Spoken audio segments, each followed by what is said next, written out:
Dear students, कैसे हैं आप लोग। आज हम लेके आए हैं फिर से 3D का टॉपिक। इस बार जो है हम लोग एक्सरसाइज 11.2 को सॉल्व करेंगे, ठीक है। इसमें का 4, 5, 6 और 7 नंबर सवाल को देखेंगे, जिसका थ्योरी क्लास में अच्छे से प्रूफ के साथ डील किया गया है। आइए थोड़ा सा थ्योरी के बारे में हम चर्चा कर लेते हैं। इसमें हम लोग उस रेखा का समीकरण निकालेंगे जो सिर्फ एक बिंदु से गुजरती हो तथा एक दिए गए सदिश के समांतर हो, ठीक है। क्लास में सब कुछ बताया गया है कि हम लोग केवल अंतरिक्ष में बहुत सारे रेखाएं हैं, बहुत सारी रेखाएं हैं, अनेक रेखाएं हैं, लेकिन गणितज्ञों ने कहा तब तक तो हमारा जीवन समाप्त हो जाएगा, हमारी ज़िंदगी खत्म हो जाएगी, सारी अंतरिक्ष में रेखाओं के समीकरण निकालते रहेंगे। तो हम लोग वैसे रेखाओं का समीकरण निकालेंगे जो यूनिक होंगी। तो रेखाएं तभी यूनिक होती हैं जब केवल एक बिंदु से जाती है तथा दिए गए सदिश के समांतर होता है, तब वो रेखा क्या होती है, यूनिक होती है, ठीक है। जैसे देखिए, ये रेखा एक बिंदु से, मान लीजिए किसी बिंदु से गुजर रही है, किसी बिंदु ए से गुजर रही है और ये किसी सदिश के समांतर है। तो दूसरी रेखा इस पोजीशन में नहीं हो सकती है कि वो बिंदु ए से भी गुजरे और दिए गए सदिश के समांतर भी गुजरे, सिर्फ और सिर्फ यही रेखा हो सकती है, ठीक है। तो ये जो सोल्यूशन होगा यूनिक सोल्यूशन होगा, ठीक है ना। ये जो चीज़ है इसको प्रूफ के साथ बताया गया है। और दूसरा कंडीशन ये होता है, एक रेखा जब दो बिंदु से गुजरती है, एक ही रेखा दो बिंदु से गुजरती है, वो दूसरा थ्योरी है, वो उस पर दूसरा क्वेश्चन है। ये 4, 5, 6, 7 जो क्वेश्चन इस वीडियो में हम बनाने वाले हैं सिर्फ इसी थ्योरी पे आधारित है।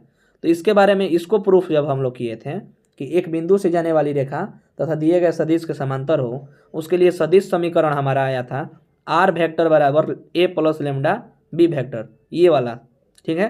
ये क्या है, तो ये हमारा जो है सदिश समीकरण है। क्या है, सदिश समीकरण है, ठीक है, सदिश समीकरण, ठीक है। इसके बाद बताया गया था कार्तीय समीकरण, जो कि यहाँ पे दिया हुआ है। ये हमारा सदिश समीकरण है और ये हमारा कार्तीय समीकरण। कार्तीय समीकरण क्या होता है, x minus x1 by A बराबर y minus y1 by B बराबर z minus z1 by C. कब, जब कोई वेक्टर का जब डी आर मतलब डायरेक्शन रेशियो किसी वेक्टर का, किसी ए वेक्टर का ए बी तथा सी हो, है ना, सी हो, तब जो है ये फार्मूला होता है। यदि उसका डी सी दिया हो, डी आर ना दिया हो, तो जब D C A B C हो तो क्या होता है, sorry D C L M N हो तो क्या होगा। डी सी को हम लोग डायरेक्शन कोसाइन को किससे सूचित करते हैं, एल एम और एन द्वारा, है ना। अगर ये दिया है तो क्या करेंगे, तो फार्मूला हमारा हो जाता है x minus x1 by L equal to X minus y1 by m equal to z minus z1 by n, ठीक है। ये हमारा होता है कार्तीय समीकरण। यदि डी सी दिया है तो ये वाला अप्लाई करेंगे, डी आर दिया रहेगा तो ये वाला फार्मूला अप्लाई करेंगे। चलिए क्वेश्चन की ओर हम लोग पढ़ते हैं। आइए क्वेश्चन नंबर हम लोग 4 को देखते हैं, ध्यान दीजिएगा। कह रहा है बिंदु 1, 2, 3 से गुजरने वाली रेखा का समीकरण ज्ञात करें। देखिए एक बिंदु दिया है, कह रहा है एक बिंदु 1, 2, 3 है ना से गुजरने वाली रेखा का समीकरण ज्ञात कीजिए जो सदिश इसके समांतर है। तो उस थ्योरी पर डायरेक्ट ये क्वेश्चन मैच कर रहा है। देखिए वो थ्योरी हमारा क्या था, एक बिंदु से गुजरने वाली रेखा का समीकरण तथा एक दिए गए सदिश के समांतर हो, ठीक है। यहाँ पे समांतर है ना, दिया गया सदिश क्या है, ये वाला है, और दिया गया बिंदु क्या है, 1, 2, 3 ये वाला है। तो सबसे पहले इसको हल करेंगे तो लिखेंगे बिंदु जो दिया है पहले उसको लिखते हैं, बिंदु हो जाएगा हमारा बिंदु इक्वल टू 1, 2, 3, ये हमारा बिंदु दिया है, ध्यान से समझना है। तो ये हमारा दिया हुआ बिंदु है, इससे सदिश हमारा ए बनेगा, जो दिया गया बिंदु है उससे हमारा सदिश ए बनेगा, ठीक है। तो यहाँ पे हो जाएगा सदिश A equal to i cap plus 2j cap, है ना, प्लस 3k कैप, ठीक है। ध्यान दीजिएगा यहाँ पे 2 है तो 2j कैप, 3 है तो 3k कैप, -3 होता तो -3k कैप होता। इससे हमारा क्या बना, बिंदु से वेक्टर ए बना, ठीक है। और एक समांतर, इसके समांतर जो सदिश है वो क्या दिया है, तो समांतर सदिश जो दिया है उसको हम लोग लिख लेते हैं। तो यहाँ पे लिखेंगे पैरेलल वेक्टर मतलब समांतर सदिश, समांतर सदिश, ठीक है। ध्यान दीजिएगा थोड़ा सा। समांतर सदिश हमारा क्या है, तो 3i plus 2j minus 2k, ठीक है। ये हो गया हमारा। तो एक ये अभी हम लोगों को क्या निकालना है, समीकरण निकालना है, सदिश समीकरण। देखिए तो निकालते हैं सदिश समीकरण। सदिश समीकरण किसका सदिश समीकरण, उस रेखा का समीकरण जो एक बिंदु से जाता है तथा दिए गए एक क्या है, एक सदिश के समांतर है। तो उसका सदिश समीकरण होता है vector r equal to vector a plus lambda b vector, यही होता है। बस कुछ करना नहीं है, इस पे बैठा देना है, हमारा आंसर कंप्लीट हो जाएगा। तो इस फार्मूला पे हमारा वैल्यू को बस बैठा देना है, आंसर हो जाएगा। तो वेक्टर r इक्वल टू होगा, है ना, वो होगा, यहाँ पे हो नहीं पाएगा तो हम लोग यहाँ से देखने का थोड़ा सा प्रयास करेंगे।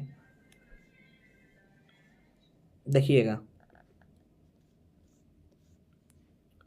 तो वेक्टर r इक्वल टू हमारा हो जाएगा, वेक्टर a का मान क्या है, तो वेक्टर a इक्वल टू है i plus 2j plus 3k।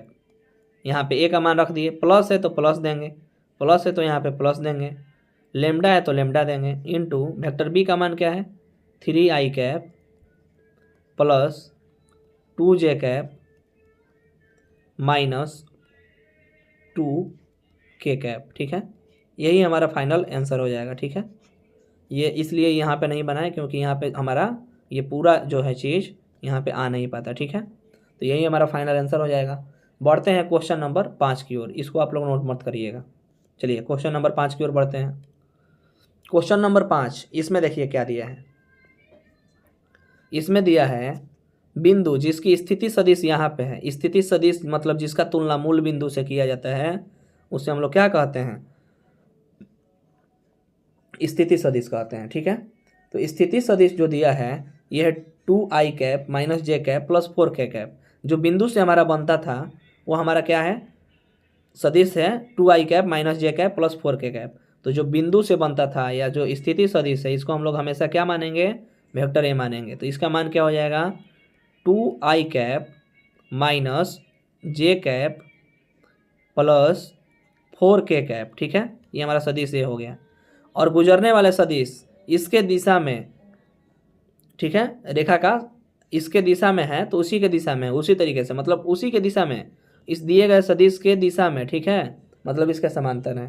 तो वेक्टर b का मान जो हो जाएगा हमारा क्या होगा, वेक्टर b का मान जो होगा i plus 2j minus k, ठीक है।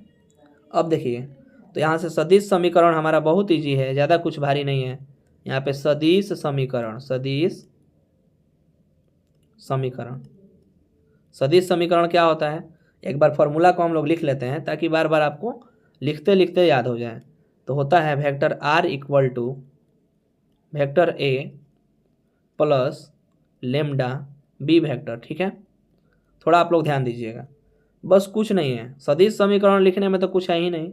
Vector r equal to a का मान क्या है 2i minus j minus 4k, ठीक है। ये हमारा सदिश a हो गया, प्लस लेमडा है तो लेमडा हम लोग दे देंगे। वेक्टर b का मान क्या है i plus 2j minus k, ठीक है। ये हमारा सदिश वेक्टर का क्या हो गया, आंसर हो गया। लेकिन देखिए, सदिश और कार्तीय रूपों में समीकरण ज्ञात करें, ये तो सदिश अभी आंसर है ना, इसको कार्तीय समीकरण भी इसका लिखना है, ठीक है। तो चलिए कार्तीय समीकरण का सूत्र हम लोग यहाँ पे लिख लेते हैं। कार्तीय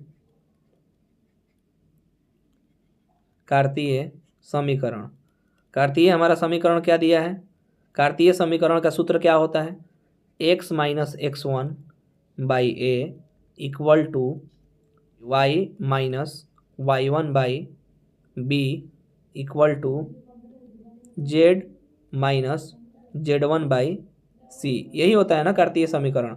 इसको प्रूफ के साथ आप लोगों को बताया गया है। वेक्टर का नोट्स भी दिया गया है क्लास में। अगर जिन भी छात्रों को नोट्स लेना है दिए गए नंबर पे आप लोग संपर्क करें, आपको नोट्स प्रोवाइड करा दिया जाएगा। चलिए, वेक्टर बी का मान यहाँ से क्या हो जाएगा, सॉरी वेक्टर बी का डी आर हम लोग लिखेंगे तो क्या हो जाएगा, वेक्टर बी का डी आर जो होगा, बताया गया था किसी सदिश से डी आर लिखना होगा तो क्या करेंगे, इसका ए बी और सी का गुणांक जो है आई कैप जे कैप और के कैप के गुणांक को हम लोग लिख लेंगे, वही हमारा डी आर हो जाएगा। तो यहाँ पे हमारा जो होगा ए का मान वो होगा क्या चीज़, तो 1 हो जाएगा, और बी का मान जो होगा वो क्या होगा, बी का मान जो होगा वो 2 हो जाएगा, और सी का मान जो होगा वो क्या हो जाएगा, सी का मान जो होगा वो -1 हो जाएगा। ठीक है,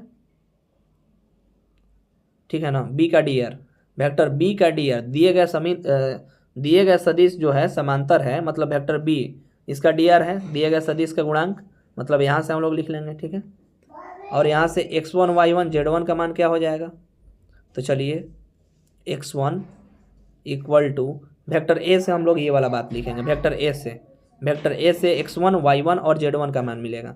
तो वेक्टर ए में आई कैप का गुणांक जो होगा x1 होगा, मतलब 2 होगा, और यहाँ पे y1 equal to -j, z1 equal to हो जाएगा 4। ठीक है, यहाँ पे हो गया।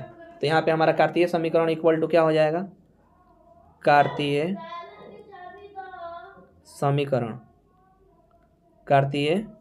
समीकरण हो जाएगा हमारा यहाँ पे x माइनस x1 बाई ए होता है ना, तो यहाँ पे देखिए x माइनस x1 का मान 2 बाई ए का मान 1 equal to y minus y1।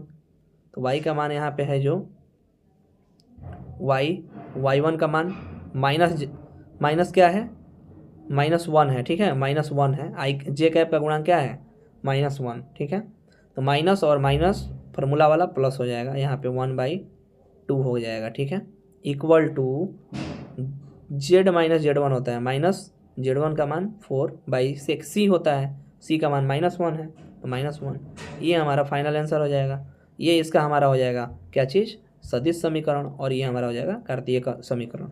उम्मीद करते हैं कि क्वेश्चन आपको बहुत अच्छे से समझ में आया होगा। आइए क्वेश्चन नंबर 6 को समझते हैं। चलिए आइए क्वेश्चन नंबर 6 को समझते हैं। इसमें भी उस रेखा का कार्तीय समीकरण ज्ञात करना है। ठीक है, क्या ज्ञात करना है, कार्तीय समीकरण ज्ञात करना है जो बिंदु -2, 4 और -5 से जाती है और इस रेखा के समांतर है। ये एक रेखा का समीकरण दिया हुआ है। ठीक है, इसके समांतर है।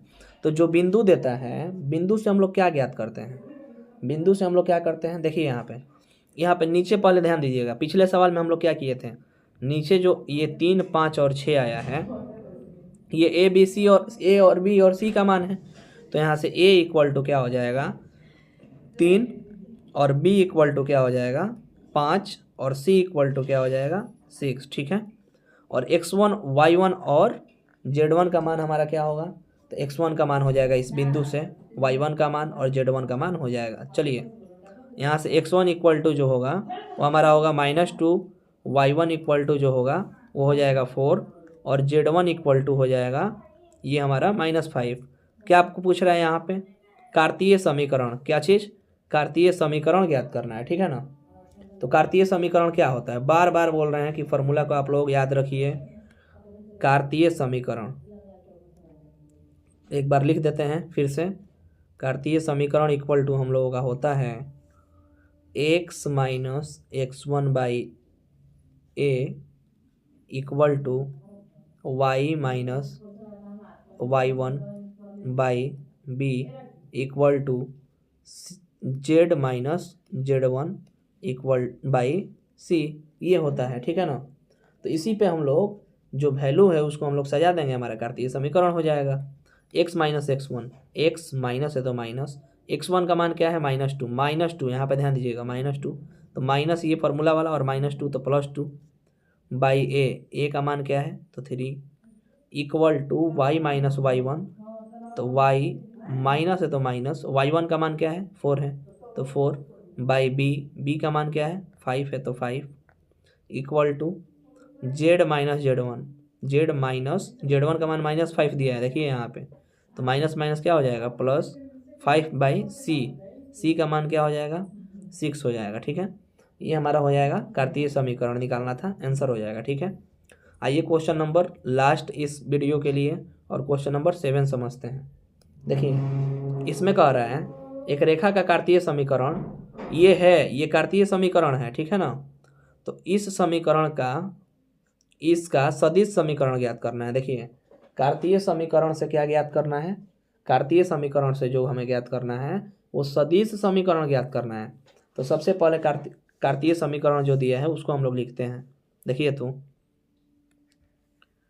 कार्तीय समीकरण क्या दिया है, कार्तीय समीकरण दिया है x - 5/3 equal to y + 4/7 equal to z - 6/2। ठीक है, लेकिन हमारा जो होता है फार्मूला क्या होता है, एक बार फार्मूला को हम लोग लिखते हैं। ठीक है, थोड़ा ध्यान दीजिएगा, फार्मूला जो होता है हम लोगों का वो x - x1 होता है। तो x है माइनस x1 का मान यहाँ पे क्या हो जाएगा, यहाँ पे 5 हो जाएगा, तो यहाँ पे 5/3। ठीक है, उस फार्मूला के आधार पे लिख रहे हैं, बराबर y माइनस होता है तो y माइनस और यहाँ पे प्लस था, मतलब y1 का मान क्या होगा -4। यहाँ से हमारा वैल्यू को निकालना है। ठीक है, सदिश समीकरण के लिए, इसीलिए फार्मूला के बेस पे इसको हम सजा रहे हैं, क्योंकि हमारा बीच में माइनस होता है, यहाँ पे प्लस दिया है तो माइनस के रूप में करने के लिए हम लोग ऐसे कर सकते हैं, फिर इसमें माइनस माइनस गुणा करेंगे तो प्लस हो जाएगा। और यहाँ पे हम लोग क्या लिखेंगे, जेड माइनस होता है, माइनस में दिया है तो कोई दिक्कत नहीं, जेड - 6/2। अब एक बात आप लोग ध्यान रखिएगा, यहाँ से x1 y1 और z1 का मान हम लोग लिख सकते हैं। तो x1 इक्वल टू क्या होगा, x1 इक्वल टू हमारा हो जाएगा 5, कहाँ से, यहाँ से। ठीक है, y1 इक्वल टू क्या हो जाएगा, तो y1 इक्वल टू हो जाएगा -4। ठीक है, z1 इक्वल टू क्या हो जाएगा, तो z1 इक्वल टू हो जाएगा 6।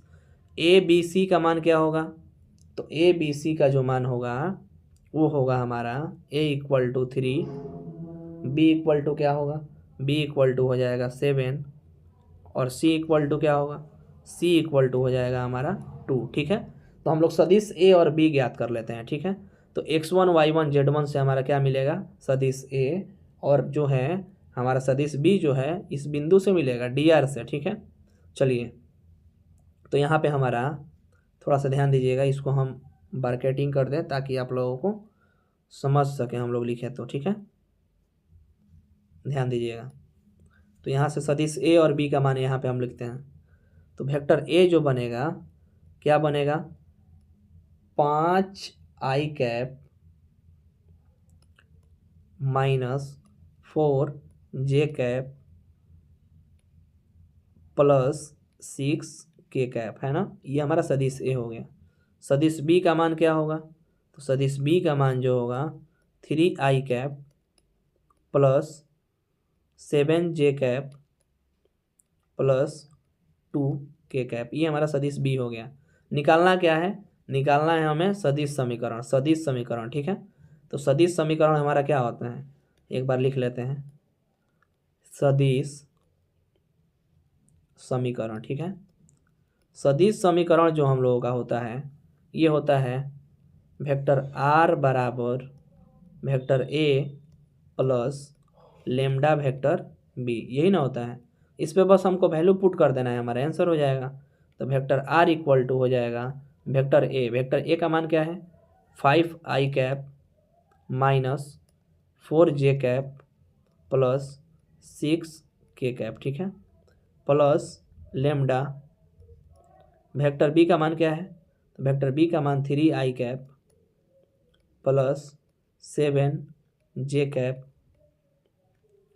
+2k cap. ठीक है, ये हमारा सदिश हो गया, सदिश समीकरण। तो बस हमारा यही फाइनल आंसर हो जाएगा। उम्मीद करते हैं कि वीडियो आप लोगों को समझ में आया होगा, अच्छे से सारे सवाल को आप लोग समझे होंगे। इसको आप लोग कॉपी पे नोट कर लीजिए, आगे का जो थ्योरी है हम लोग क्लास में पढ़ेंगे, उसके बेस पे जो भी क्वेश्चन है उसको हम लोग देखेंगे ऑनलाइन। ठीक है। तो आज के लिए बस इतना ही। मिलते हैं किसी नए टॉपिक के साथ किसी नए वीडियो में। तब तक के लिए बहुत बहुत धन्यवाद।